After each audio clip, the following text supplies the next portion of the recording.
다면체가 무엇인지 알아볼게요. 면이 둘러싸여 입체가 된다.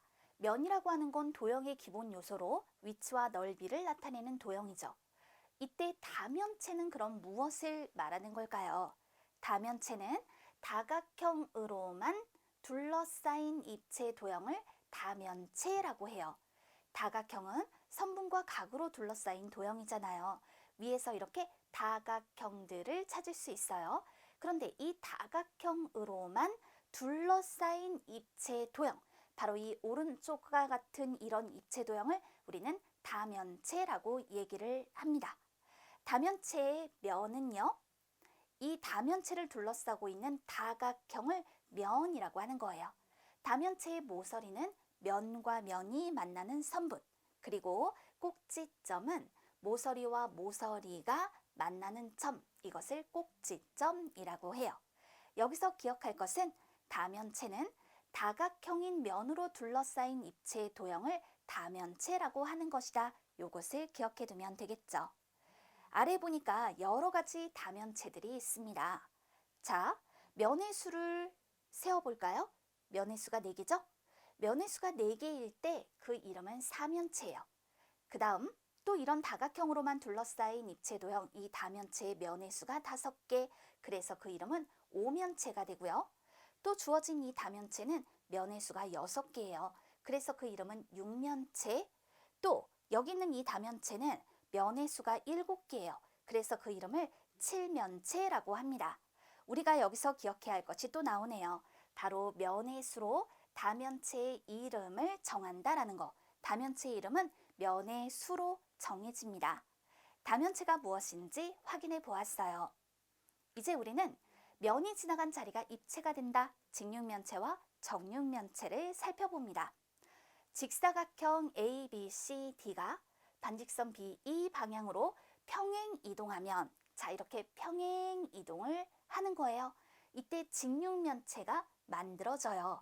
자, 이 만들어진 직육면체는 6개의 직사각형이 수직으로 둘러싼 입체 도형이군요. 그런데 만들어진 직육면체의 모든 모서리의 길이가 다 같다면 모든 모서리의 길이가 같은 직육면체를 우리는 정육면체라고 하는 겁니다. 그러면 이 직육면체에서 밑면은 평행한 두 면을 밑면이라고 해요. 그럼 밑면이 될 수 있는 것은 이와 같이 한 쌍, 두 쌍, 세 쌍. 밑면이 될 수 있는 건 세 쌍인데요. 이때 이렇게 위아래에 있는 이 두 면이 지금 마주보고 있죠? 마주보는 두 면은 평행해요. 이 두 면을 밑면이라고 하면 이 밑면과 수직으로 만나는 면, 자, 이 밑면과 수직으로 만나는 면 4개가 있네요. 그것을 우리는 옆면이라고 해요. 또 이와 같이 왼쪽, 오른쪽에 있는 이 두 면을 밑면이라고 한다면 이 두 면을 제외한 나머지 4개의 면이 바로 옆면이 돼요. 밑면과 수직으로 만나는 면을 옆면이라고 합니다. 앞과 뒤에 있는 두 면을 밑면이라고 하면 그 두 면을 제외한 나머지 4개의 면이 옆면이 되는 거예요. 또 직육면체에서 평행한 모서리는 길이가 같아요. 평행한 모서리 길이가 같습니다. 또 평행한 모서리 길이가 같아요. 평행한 모서리는 길이가 같습니다. 그러니까 길이가 같은 모서리가 세 쌍이 있구나라는 것도 확인해 볼 수 있겠네요. 면이 지나간 자리가 입체가 된다, 이 내용이 이해가 되었을 거예요. 그렇다면 직육면체를 보고 다음을 모두 찾아 한번 써보도록 하겠습니다. 면 ABCD와 수직인 면이라고 했어요. 그럼 이 면과 만나는 면은 모두 수직이에요. 따라서 면 A, E, F, B, 면 B, F, G, C, 그 다음에 면 C, G, HD, 면 A, E, HD, 이렇게 면 ABCD와 수직인 면 4개를 써볼 수 있겠죠. 또 면 BFGC와 평행한 면이라고 했습니다. BFGC와 평행한 면은 마주보는 면이에요. 따라서 면 A, E, HT 이렇게 써볼 수가 있는 것이죠. 그리고 선분 AB 여기 있어요. 자, 이것과 평행한 모서리라고 했네요. 그럼 이거 뭐 모서리 AB라고 해도 좋습니다. 모서리 AB와 평행하다. 그럼 아무리 늘려도 만나지 않는 모서리 이것을 찾아주면 되는 것이죠.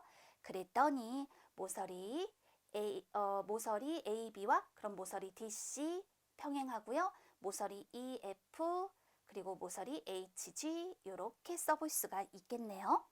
그리고 면 EFGH 요 제일 아래에 있는 요 면이에요. 자, 그 면과 수직인 모서리라고 얘기를 했어요. 그렇다면 이 면과 수직인 면을 생각해 보세요. 그 수직인 면에 포함된 모서리에서 찾아주는 거예요.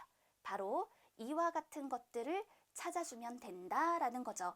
그래서 우리는 모서리 AE, 모서리 BF, 모서리 CG, 그리고 모서리 DH 이렇게 써서 나타내 볼 수 있겠습니다. 이해가 되었죠? 그렇다면 이제 겨냥도도 확인해 볼게요. 입체 도형의 전체 모양을 알 수 있도록 그린 것을 겨냥도라고 해요. 보이는 모서리는 실선, 보이지 않는 모서리는 점선으로 그려 나타내주면 돼요. 자, 이 왼쪽에 이런 입체 도형이 주어져 있습니다. 보이는 모서리는 다 실선으로 표현을 해 주었어요. 그런데 보니까 여기서 이 각 모서리 그 길이가 555 이렇게 표현이 되어 있죠. 이때 보이지 않는 모서리를 점선으로 그려서 나타내 줄 건데요. 이것이 정육면체일 것이다 라고 생각해 보면 모든 모서리 길이가 다 같겠죠. 그렇다면 여기서 보이지 않는 모서리 3개를 주어진 모서리와 평행하고 그 길이가 같도록 각 꼭지점에서 그어주면 되는데요. 이렇게 말입니다. 점선으로 그어서 나타내주면 되는 거죠. 점선으로 그려서 나타내주면 되는 거예요. 자, 이렇게 표현을 하면 모든 모서리의 길이가 같은 직육면체를 우리가 정육면체라고 할 건데요. 바로 정육면체의 겨냥도가 되는 거예요.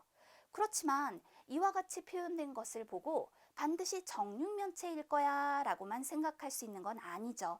그래서 우리는 이 아래와 같이 보이지 않는 모서리를 점선으로 그려서 표현을 하게 되면 이럴 때는 육면체의 겨냥도입니다 라고 표현을 할 수가 있게 되는 거예요. 자, 겨냥도는 입체 도형의 전체 모양을 알 수 있도록 그린 것입니다. 보이지 않는 모서리는 점선으로 그려서 표현해 주면 되겠어요.